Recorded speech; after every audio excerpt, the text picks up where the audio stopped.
Okay, we're back. All right, so I was telling you a little bit about what we found out about this corporation that was going to put a military base right next to the farm. First of all, they had 100 different names. They were 100 different corporations. Every time we'd say, "What's your name?" Was there literally 100? Huh? They would say, "My name's Eagle Point Corporation." We'd say, "What's your name?" "My name's Bear Corporation." What's your thing? That thing right there? Right there? Oh, that's yours. Mine's red. Oh, it's right there. Okay. Okay, anyway, they keep changing their names. So then we figured out where they were based, and they were based in Florida. So we started, looking around on the internet, and we found that they were actually based in Orlando, Florida. And we looked up Orlando, Florida, and we put their name and Googled their name, and we found out the Orlando Sentinel, which is the biggest paper in Orlando, had done a whole big story on them. So we read the story, and this reporter did this investigation of them for over a month. So I called the reporter personally. I spoke with him for a couple hours. The head guy of Mirabilis used to be a lawyer, and he got arrested and put in federal prison for 2 years for bilking old ladies out of their pension plans. He would work for some old lady, 68, 70 years old, help them out with their pension plan, and then figure out how to steal it from them. So he did that. He went to jail for a couple of years.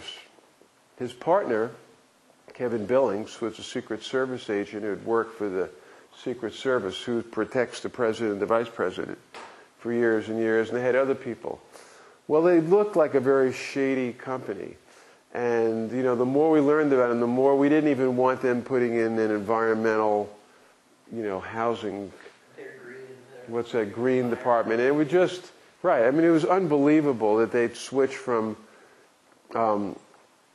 doing this. Then we found out more about them. We found out that Kevin Billings had actually been hired by the opposition in the Congo in an election. And I don't know what he was hired for, but suddenly he got kidnapped one day, and they were trying to figure it out, and it turned out he was working for the opposition, and who knows what he was doing, and they had to figure out how to rescue him. They finally got him back here. So this is a strange bunch of people we were working with, and every time I talked to this guy, this attorney, he would change his story. It would, over and over again, change it and change it and change it. So he never could really pin them down. So we finally proposed, let's have a mediation. Does everybody know what a mediation is? Have you ever done mediation here at the farm school? Yeah? Why don't you tell us about it, Karuna? What's a mediation? And speak up loud so this microphone can pick you up. You know what that is?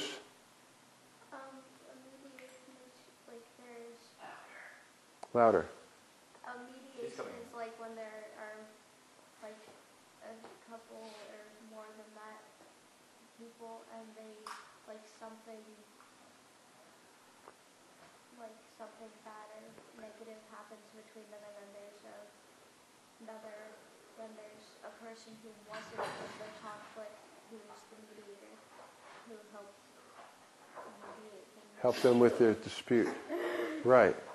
Right, good. All right. That's what mediation is. When two people have a dispute, you get somebody who is objective, isn't involved in the dispute. You get them to help you work it out. Well, that's what we did. We hired a judge, an old judge in Lawrence County who was retired, and a bunch of us went down to Columbia, and we went to the lawyer's office there. We sat around and tried talking and tried figuring out. And they made a lot of promises to us, but they wouldn't promise that they wouldn't sell the land to another group who would put in another military base.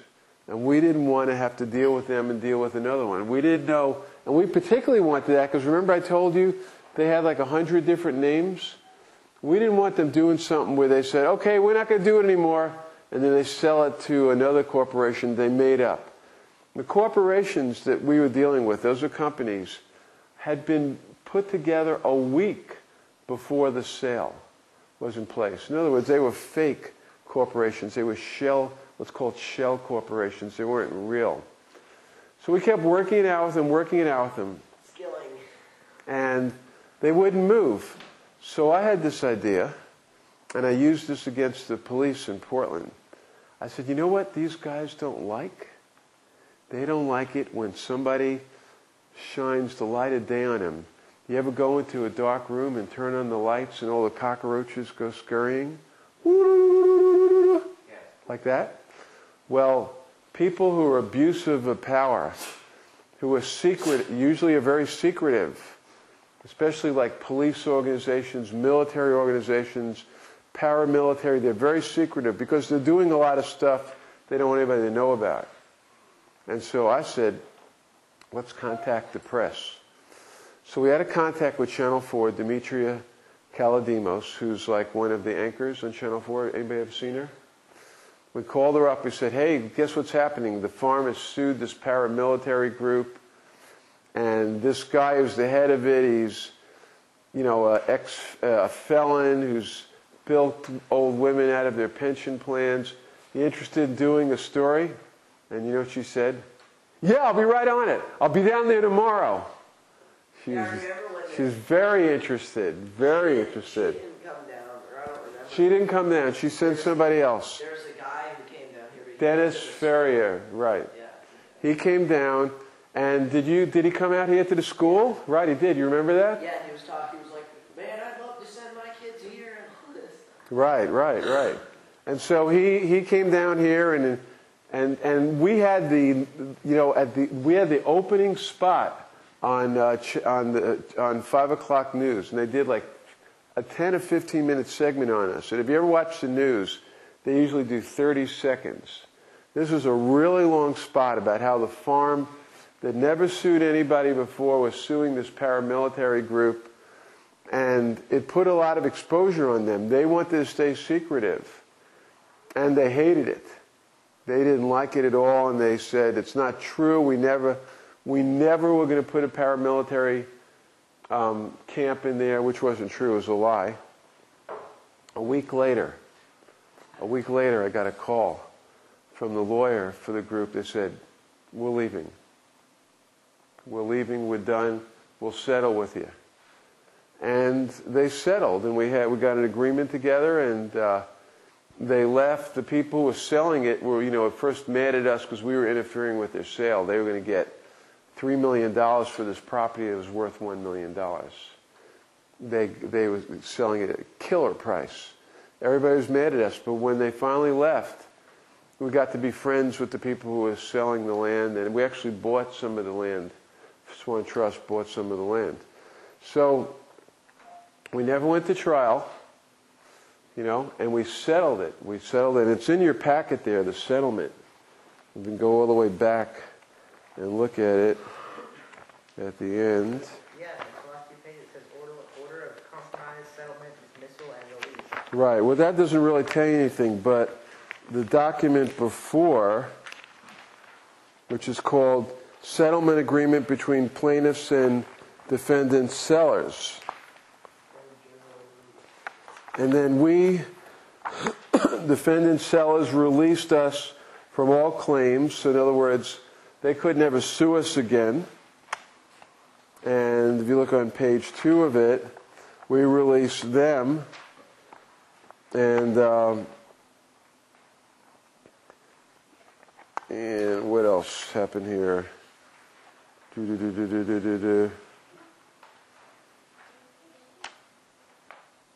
General release, consideration, blah, blah, blah, blah, blah. What is this conclusion here? What's conclusion? Rule 12 motion to dismiss.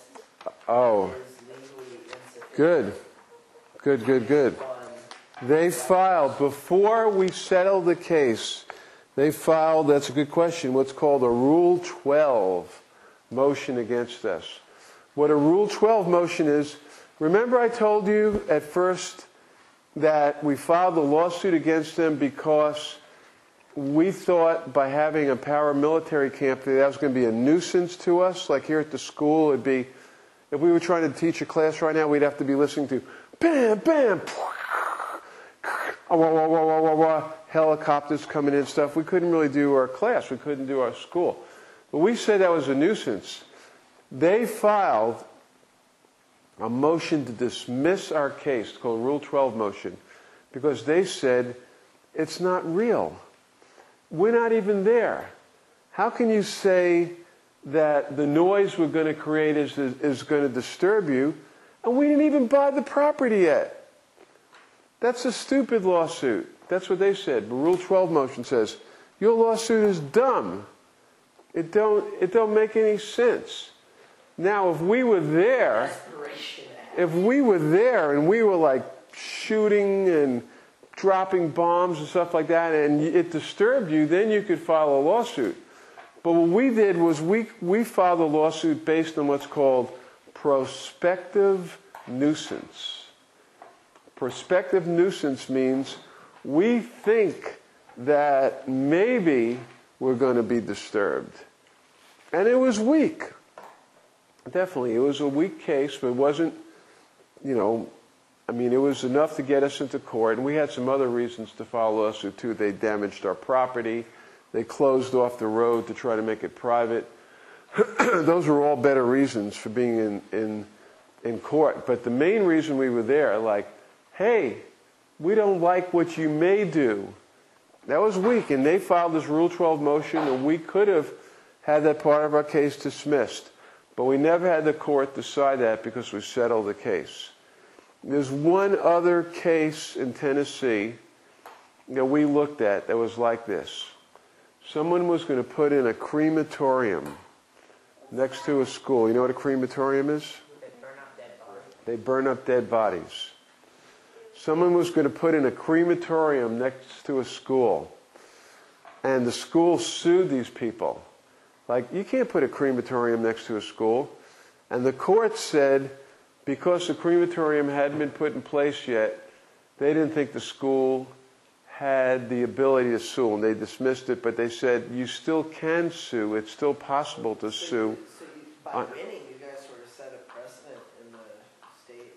Not really. We had a settlement. A settlement doesn't really set a precedent, but that's good. You're thinking good stuff here.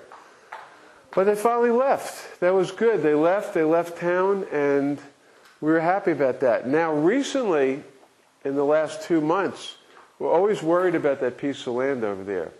We heard through the rumor circuit that someone was going to put in an aluminum smelting plant, or either a smelting plant or a place where they're going to bury toxic wastes from an aluminum plant right next door to us. So I was like, okay, let's sue them. Everybody's like, no, Alan, wait a minute. We've got to take it easy. Let's see if we can work it out. Sort of the same thing we went through with Mirabilis. But then we found out that maybe they're not really going to do it anyway. So we don't really know. We don't really know yet. But a lawsuit. So what did the lawsuit do? Remember how this started off when he called me up and he said, yo, bro, man. Yo, dude. But we persisted with the lawsuit, and he started taking us seriously. He thought we were a bunch of hippies he could push around, and he found out that wasn't the case.